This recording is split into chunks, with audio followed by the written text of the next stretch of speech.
ইনশাল্লাহ দলের পক্ষ থেকে চেয়ারম্যান ঘোষণা করছে, আমরা অত্যন্ত খুশি এবং গর্ব বোধ করি। আমি আসছি বগুড়া থেকে, বগুড়া ধনুর থানা, নিমগাছি ইউনিয়ন, গ্রামের নাম ফরিদপুর। আমার নাম মোস্তাফিজুর রহমান। আমি ভারপ্রাপ্ত চেয়ারম্যানের কাছে আসছি, তাকে আমি ফুলটা গ্রহণ করতে। আজকে কখন আসছিলেন? কোথায় কোথায় আজকে গেছিলেন? আসছি 2:56-তে আমি আসছি, 2:56-তে আসছি। ওনার প্রোগ্রাম ছিল 11টার সময়, ওখানে আসছি। ওখানে প্রোগ্রাম শেষ হয়ে গেছে, ওখান থেকে আমি এখানে আসছি। এখান থেকে আবার তার বাসায় গেছিলাম, তার বাসায় থেকে আবার মনে করেন যে এখানে আসছি।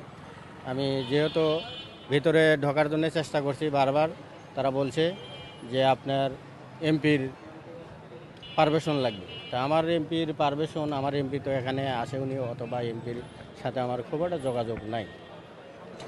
তা আমি আমাকে বলছে যে আপনি একটু ওয়েট করেন, বা অথবা দাঁড়ান, অথবা না হলে 2-1 দিন পরে আপনি ফুললে আসেন। আজকের বারে আপনাকে দেখা হলো এবং চেনা হলো, পরবর্তীতে আপনাকে ঢুকে লওয়া হলো, এরকম একটা আশ্বাস দিয়েছে। তা আমি এখানে এখন আবেদন করছি যে তারেক রহমান স্যার যখন বাড়াবে, তখন আমি তার কাছে ফুলটা আমি গ্রহণ করার আশা আবেদন করছি। তারেক রহমানকে ফুল দিয়ে